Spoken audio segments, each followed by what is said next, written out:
ٹوپی کرنا نبی کی سنت، چہرے پہ داڑھی بنانا نبی کی سنت، لیکن سرکار نے ٹوپی کے بارے میں نہ کہا، کرتا کے بارے میں نہ کہا، پاجامہ کے بارے میں نہ کہا، سرما کے بارے میں نہ کہا کہ اگر تم سرما نہیں پہنو گے تم مجھ میں سے نہیں ہو، ٹوپی نہیں پہنو گے تم مجھ میں سے نہیں ہو، کرتا نہیں پہنو گے تم مجھ میں سے نہیں ہو۔ پوچھنے والوں نے پوچھا ہے یا رسول اللہ سنت تو بہت ساری چیزیں ہیں لیکن ٹوپی کے بارے میں آپ نے کیوں نہ کہا، آپ نے کرتا کے بارے میں کیوں نہ کہا، آپ نے داڑھی کے بارے میں کیوں نہ کہا؟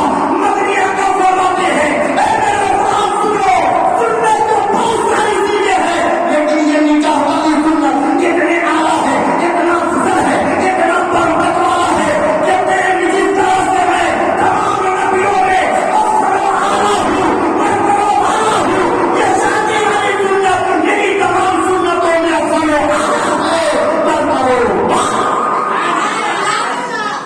یہ سنت، لیکن سنت کے طریقے پر ہم جب اس کو اپنائیں تو واقعی میں اس میں برکت۔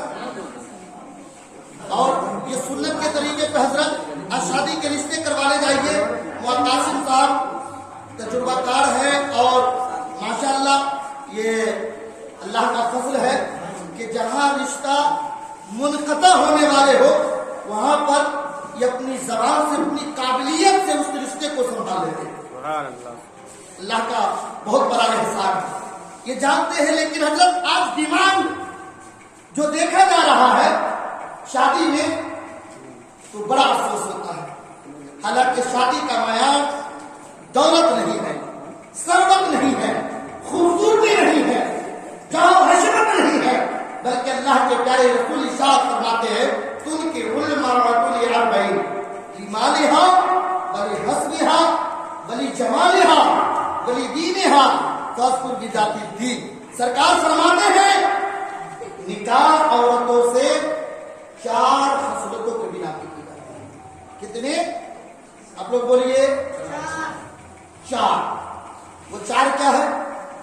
لمالہا، ان کے مالداری کی وجہ سے، ولحسبہا، اور ان کے خاندان کے بنا پر، ولجمالہا، اور ان کے خوبصورتی کے بنا پر، ولدینہا، اور اس کے دینداری کے بنا پر۔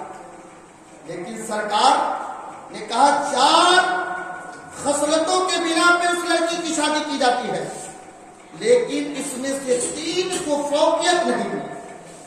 اللہ کے پیارے رسول نے ترجیح نہیں دیا، بلکہ 4 نمبر پر ہے دینداری۔ اس کے بارے میں کہا فاذکر بذات الدین، یعنی سرکار نے دینداری کو ان 3 پر فوقیت دی اور اپنے امت کے نوجوانوں کو مخاطب ہو کر حکم دیا اے میرے امت کے نوجوانوں سنو، جب کسی خاتون کو اپنے حق میں لینا چاہو تو مالداری کے بنا پہ شادی نہ کرنا، خوبصورتی کے بنا پہ شادی نہ کرنا، خاندان کے بنا پہ شادی نہ کرنا، اس لیے کہ اگر خوبصورتی کے بنا پہ شادی کرو گے ہو سکتا ہے کہ خوبصورتی حسن و جمال اس کو شرکسی میں مبتلا کرے، اور یہی وجہ ہے کہ جو خوبصورتی کے بنا پر شادی کرے گا عنقریب وہ رسوا ہوگا، عنقریب وہ رسوا ہوگا۔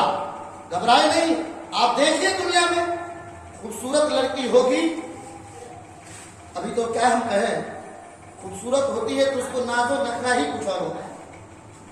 اللہ سلامت رکھے مسلمان کی بیٹیوں، تو اس لیے خوبصورت کے بنا پہ شادی نہ کرنا۔ اللہ کے پیارے رسول صاحب فرماتے ہیں خوبصورتی کے بنا پہ کوئی شادی کرے گا تو ہو سکتا ہے خوبصورتی ان کو تباہی میں ڈال دے، سرکشی میں مبتلا کرے۔ اگر مالداری کے بنا پہ شادی کرے گا تو ہو سکتا ہے کہ مالداری اس کو تباہ و برباد کر دے۔ اس لیے دیندار لڑکی تلاش کرو۔ اگر دیندار لڑکی مجھے مل جائے، تمیز کیوں نہیں ہے، نگرانی کیوں نہیں ہے، کالی کلوٹی کیوں نہیں ہے، اگر وہ نماز پڑھنے والی ہے، روزہ رکھنے والی ہے، شریعت کے پاس رکھنے والی ہے، سنت مصطفیٰ پہ چلنے والی ہے، وہ کالی کلوٹی ہے، تم اپنے نکاح میں لے لو، تمہاری دنیا بھی سمجھ جائے گی، تمہارے آخرت بھی سمجھ جائے گی۔ دیندار دیندار لڑکی جب گھر میں آتی ہے تو اس کا گھر کا نظارہ ہی کچھ اور ہوتا ہے. گھر میں جب دیندار